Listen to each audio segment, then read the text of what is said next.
wine refrigerator insulation, scratches on the floor, and chipped tile. And again, they didn't put anything down to protect the floor.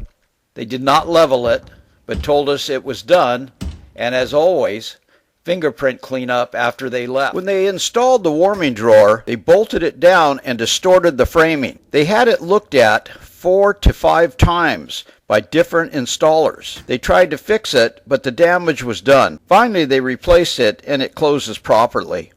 When they came to install the dishwasher, they had no protection on the floor whatsoever. Did not move any of the items. In fact, they banged our doors into our bronze sculptures. They also tracked in dirt and mud all over the floors. And no shoe protection. They broke off the top mounting brackets of the first dishwasher and never used them. They put screws on the side. They all pulled out. It was installed crooked, and they left off the trim that came with the dishwasher. So the screws were exposed.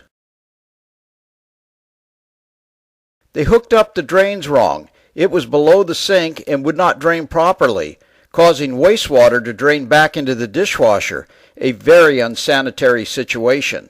We found out it was supposed to go above the sink and loop down. We found the dust cover folded and stuffed under the dishwasher. They just tried to hide it instead of installing it. It was very obvious they did not know what they were doing. Very incompetent. The dishwasher was not drying properly. We were told by Pirch installers that there is a setting that has to be reset because it comes from the factory this way because of environmental reasons. Then we were told by Vikings people that came out to do the repairs that there is no such thing as that setting. When I questioned purchase people, we got different answers all the way around. So we're still kind of at a quandary of what's right and what's wrong. Phil came out from LA to try and fix what the local installers from the desert broke and installed wrong. This makes 5 times from the desert installers and 1 of 3 visits from LA. He installed the strips on the side and installed the dust cover and bottom trim. After he left, we opened the dishwasher. The trim pieces fell out and the bottom trim fell. We called our project coordinator, Gabby Thompson, and informed her of these new problems. And they made an appointment for him to come back out with his manager. Next visit from LA, Jason, Phil, and Ozzy came. Phil explained everything that was installed wrong and broken by the local installers, and explained why the side strips and bottom trim fell out. It was because the clips were broken on the side and the mounting brackets were missing. Jason asked Phil if he told anyone about the problems. Phil said yes, he told Charles, the local installation manager, about them. And he just ignored it. Again, they knew things were wrong and broken and never told us about them, and had no plans to fix them. Jason recommended a new unit and an upgrade to solve the drying problem. Omar, purchase service manager, called and said Viking service would have to take a look at it. We asked, isn't that the reason you sent out your manager Jason and your LA crew? He said he would contact Jason. On the next visit, we were told Jason got reprimanded for suggesting a new dishwasher to fix all the problems and damage the previous installers did. In fact, quote, I saw all the emails and they threw Jason under the bus, unquote. Next thing, Gabby sent a text confirming the new dishwasher would be installed by the LA team. I asked about the drying issues. She said she would look into it. Later that day, she found some information on drying techniques for dishwashers. I asked her to inform the installers to take care of it. She said she would. They told me they never got any info from Gabby and knew nothing about it. On their third visit out to install the new dishwasher, the first thing he did was to try and remove the old dishwasher. But he couldn't get it out. It seems they broke one of the legs in the back of the dishwasher and had to cut it off to remove the unit. You could hear him here telling his helper, quote, "If this happens, don't try to hide it," unquote. Anytime anything like this happens, don't try to hide it. He's like, just let for this reason. Again, they damaged and did not fix it, just lied and told us everything was ready to go. When he was finished installing the dishwasher, he ran a cycle and showed us it still wasn't drying properly. When they were done installing the unit, I asked why has the tile popped up. He said the weight of the dishwasher. Something is not right. The trim on the bottom is set back in. Well, on the previous one, it's even with the toe kick and does not show the rise in the tile. Something is not right. Now we're left with the same problem, a dishwasher that doesn't dry properly and tile popped up. To get to this point, it's taken us 2 pre-inspections, which they said everything was okay, which it wasn't, and a minimum of 5 trips from the local installers and 3 trips from the LA team. Refrigerator number 1. We got a noise. When you open any door, it quits. Then you close the door and it starts again.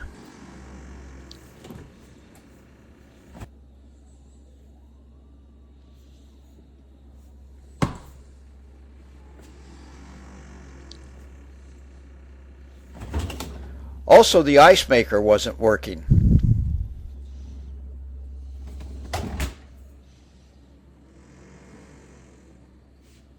When they brought the second refrigerator, the doors were dented and scratched, so they took the doors off the first refrigerator and put them on the second.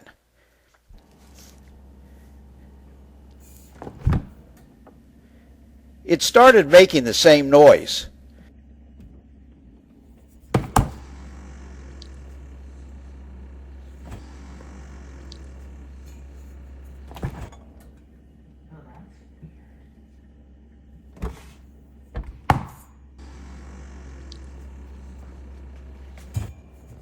They sent out Tony from Premier.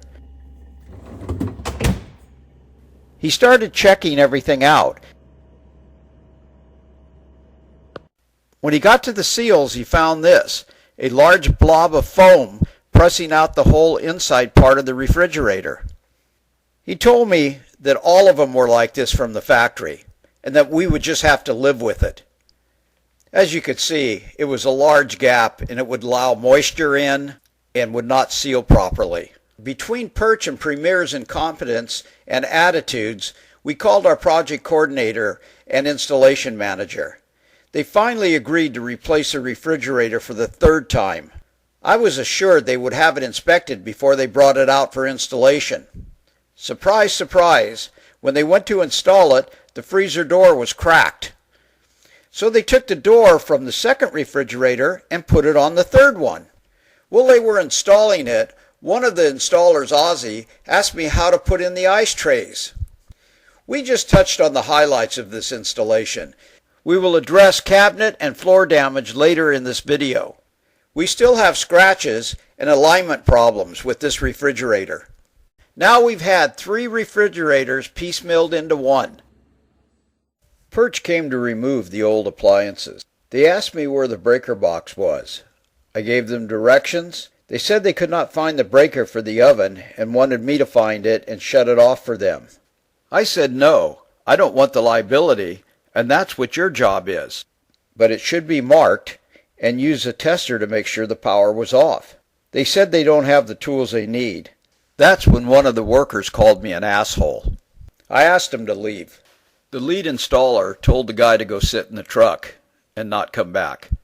They finally found the breaker by trial and error. This is the existing wires. In retro, he didn't have a tester to check out what wires were what. Also, he asked everyone what to hook up. He even got on the phone to call other install teams for advice. It's obvious he didn't know what he was doing.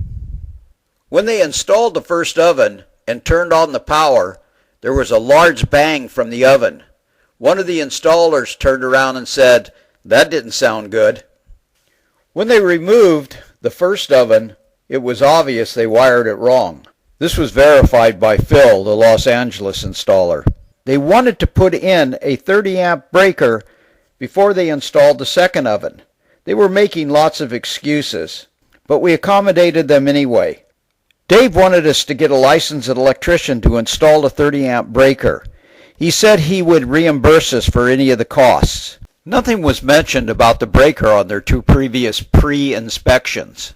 They sent their LA team in to install a second oven and assured us that none of the previous local installers would come. When they arrived, it was Phil from LA and some of the previous local installers. I asked why they were here, and Phil said that they told him it was too expensive to send his team here. I called our team coordinator, Gabby. She told me there was some mix-up.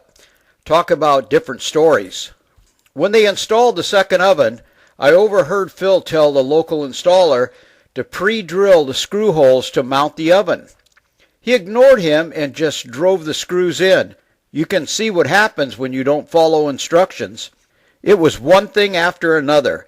It's like they were doing it on purpose. Before they left, Phil took me aside and apologized for the local installer's attitude and incompetence. He told me on his way to the house they kept telling him what an asshole we were and how difficult we were to work with. He told us that we were the nicest people and great to work for. All they were trying to do was cover up their mistakes and incompetence. During the day, he had to tell them to knock off their attitude, or he would have them leave the job if they couldn't act civilized. And he apologized again. The next time Phil came out, he told us that when he went to the local warehouse, all the installers got all over him about the things they screwed up and wanted to know why he threw them under the bus. His answer was, "I'm not going to lie." Unbelievable.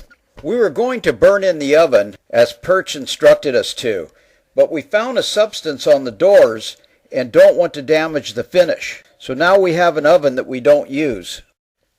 When Pirch came out to do the pre-inspection, actually it was two different inspections, they didn't know what hood we had. They sent them out with 3 different spec sheets. Actually, the salesman, John Green, wasn't sure. The first job coordinator, we'll call her Gabby 1, wasn't sure either. They finally figured it out, and the pre-inspectors said everything was okay to hook it up. When they came to install the hoods, the installers were the same crew as the pre-inspection people, who originally okayed everything for installation. They sent out Charles, the install manager. He said the vent and the electrical had to be moved. Because the pre-inspectors/installers okayed it twice, he said he would move the vent and the electrical, at no charge to us. Before he did the work, his daughter came down with COVID and he had to quarantine. He asked if I had anyone to do the work, and they would reimburse me. I did it to help them out. I also sent him the estimate before they started, and he okayed it and paid for it. If you notice, we had the same problem with the range. We had to open the wall and move the gas line and the electrical, after the inspector said everything was okay for hookup. When they went to install a hood extension cover, it was missing. Seems John forgot to order it. He also wanted me to pay for it. That seems odd since we prepaid for everything. When I called him about it, he got very defensive and says that it was my fault. I asked him to lower his voice. He just kept going louder and louder and then hung up. I got the manager of the store involved, and he took over and ordered the part at no charge to us. Just another delay. When they came to install a hood and cover, it was crooked and bowed. They tried more than once and still could not get it right. They said there might be a bow on the wall. I asked them if they had any shims, and they told us they don't give them money for shims. It was between 4 to 5 trips, and it got worse.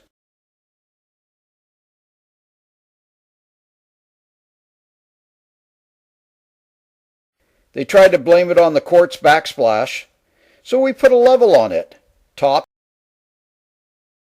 and bottom. Then they tried to blame it on the cabinets. That looks pretty level, but the hood was not. When Phil came out, he said the hood needed to be replaced and the extension. He said they stripped all the screws because they used different ones than came with the hood. That's why there was a large gap between the hood and the extension. Gabby asked us if they could deliver the hood and the extension before the LA team came out. I said okay. Who showed up? The local team from the desert. I could not understand why he was here because they promised us they would not send anyone from the local team. I found out the local installer also do deliveries, so they deliver, install, and do pre-inspections. He showed up without a mask on and had an attitude. He finally pulled one out of his pocket and put it on. I had him put the hood and the extension in the garage. I called Charles and he said he was told to wear a mask when he delivered the equipment, and they made sure he had one with him. I talked to Gabby and David, and I asked why they sent someone over from the local install team. They both said they made a huge mistake. When Phil came to install the hood and the extension, he told me the extension was damaged. He also said it looked intentional. Phil and Jason, who is the manager for the LA install team, came to install the hood. When they removed it, there was at least 20 holes drilled in it. You would wonder why after 5 times the crew from the desert couldn't even get it close. These pictures kind of tell it all. 4 guys from the install team trying to adjust one hood by hand. Phil and Jason from the LA team with the proper tools, getting it a lot closer. This is a quick montage of fingerprints, smudges, and floor scratches we had to clean up after the local install team tried to install the appliances. This was just about every time they were there.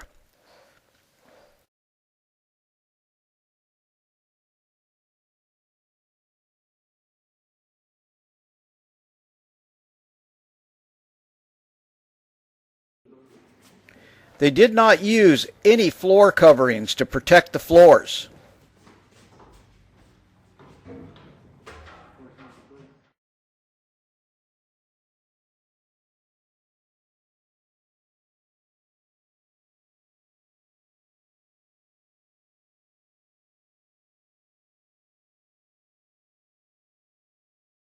This montage is just a highlight. Problems with Pirch's local installers. From day one, I had to ask them to put on masks. This was when mask mandates were in force. We had to ask one installer to leave because he refused to put on his mask. We have been called names, profanity, and had them roll their eyes at us, disrespectful, condescending, and become very intimidating. One of the installers who we asked to leave went across the street and started taking pictures of our house. We find this very disturbing. It got to a point we told Pirch we did not want any of the local installers in our house. We were very uncomfortable with them around. In conclusion, we have defective and appliances that have been pieced together. We did not pay for that, and the substandard installation. I called Gabby, our job coordinator, and she told me that she was out of the loop. Dave Martell was handling everything. That's odd, because he made an appointment to call me and go over everything.